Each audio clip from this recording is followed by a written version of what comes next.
Good morning and welcome to Nigeria Now, showing on your digital first Pan-African news network, 2S Television. Of course, I could say compliment of the season. In the spirit of the celebration, my name is Merciful Ajinomo. Joining me in the studio to analyze some stories from the national dailies this morning is Felix Adetowubo. You're welcome, sir. Yeah, good morning. How are you doing? I'm fine. Compliments of the season. Yeah, same here. I want to just ask quickly, how are your plans for Christmas?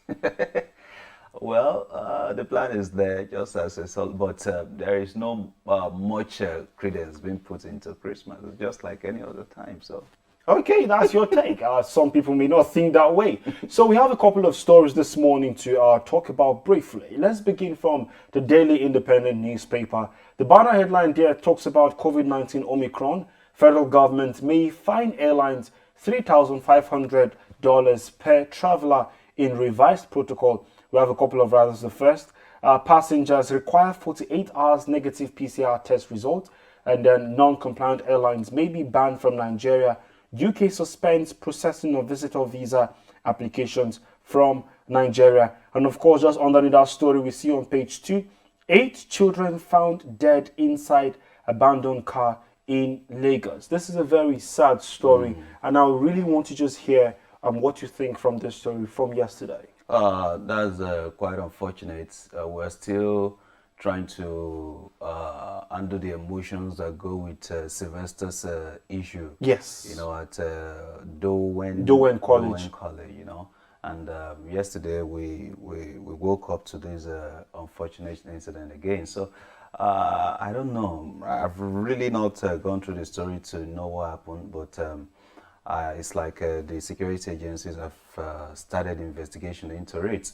I think our children needs to be, more priority needs to be taken when we talk about, to be considered when we're talking about their protection and how to handle them, you know. For those children who have been in the car, lock them up, and I don't know, I just really don't know what must have happened. But what's your reaction to Sylvester's case? Because still on the Daily Independent, on the same page too, we have an update. Nance accuses Dowen College of starting online classes. We didn't know that there was a closure. The school was closed. And of course, the story has been trending over the weekend. But what's your take on the general view of the story? Sylvester ceremonies issue is that young man or that young boy was a victim of some school owners that are business owners who are not educationists. They are business owners, they are not educationists. If they're educationists, they will have taken care of the welfare. They have, according to what we read, there have been series of reports about that school to the management. Nothing has been done. A former teacher of that school, you know, gave a confession sometimes last week, you know, after this whole thing happened, that a boy, one of the students, you know, poked his hand into one of the students' private, and the boy beats I think the teacher had to, you know, punish the boy and the rest. The parents of the child came to school, and the school management told the teacher to kneel down and apologize. And he said, to apologize for what? So he resigned. Same school. You know, he resigned at the end of the day. So things have been happening, but these business owners, not educationists, these business owners, they're only concerned about what they get, about their money. They don't care about the welfare of these children. Look at what happened at Lugbe, at the Premier Academy, sometimes in June. This girl, if I can't remember her name now, this girl was raped. A condom was found in her, and the infection she gained from that condom, you know, because she's also a diabetic patient, you know, caused some lot of damage in her, and at the end of the day, nothing is being done till today.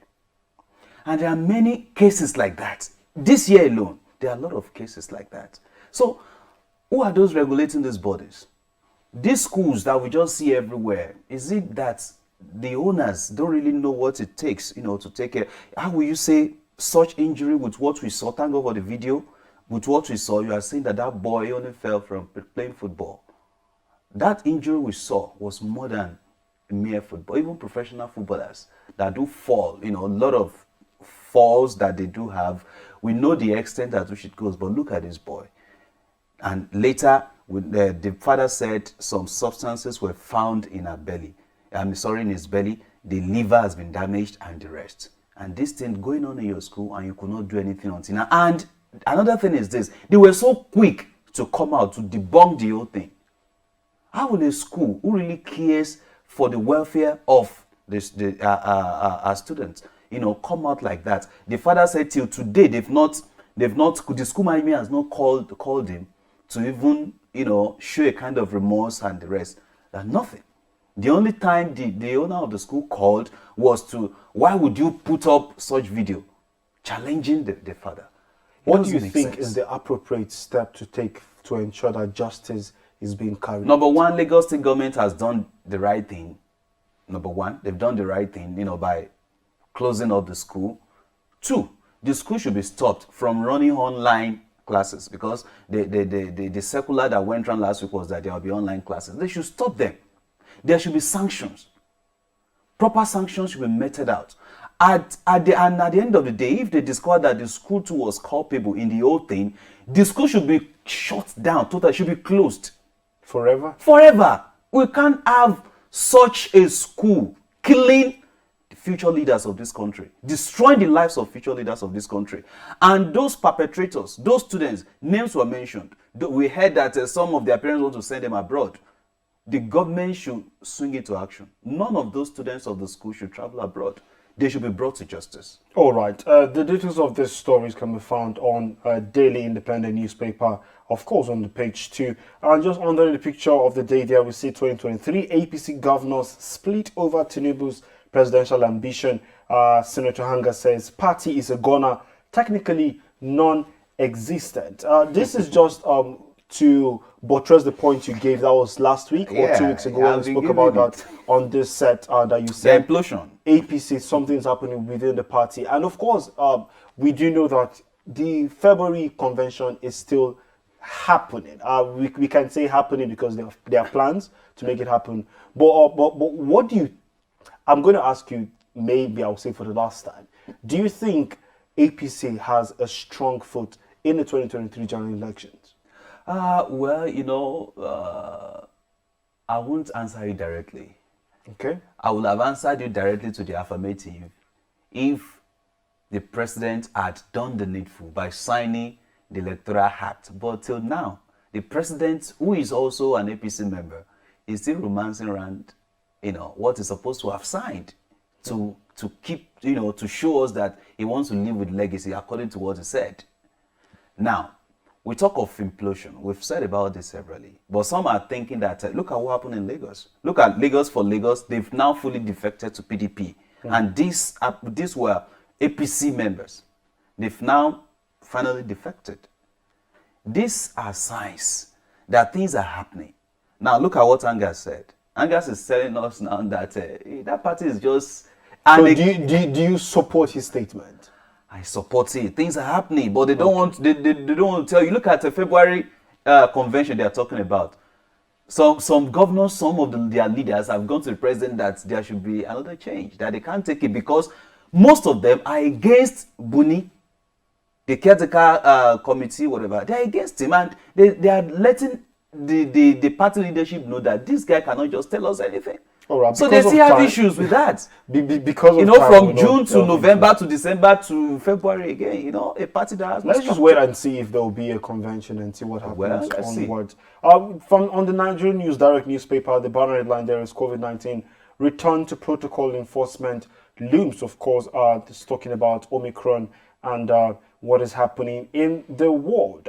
Daily Trust banner headline there says cement price skyrocket as coils declare record profit. You can grab yourself a copy of that newspaper to read about that. And on the Punch, the banner headline there says federal government faults British travel ban, alleges most infected travelers from the UK. Of course, we have a couple of riders right there. The first one says between November 22nd and November 28th, 67 inbound passengers tested positive. We have 2 riders. Of course, you can grab yourself a copy and read about it. Here's on page 2. Then we see the picture of the day there that shows a man nabbed with 96 wraps of cocaine, 5 undergraduates arrested for drug trafficking. And of course, there are a lot of stories on the Punch newspaper And on the newspapers we've read out to you this morning, just grab yourself a copy of any of these newspapers and read about what's happening in Nigeria. And of course, our website is right there for you to stay updated on happenings in Nigeria and of course across Africa. That is www.TOSTVnetwork.com. Our social media is right there for you to follow and stay updated in our YouTube as well. Like and subscribe so you do not miss out on amazing content that we have for you. Thank you for staying tuned to Nigeria Now this time. Again, my name is Merciful Ajinomo. See you tomorrow.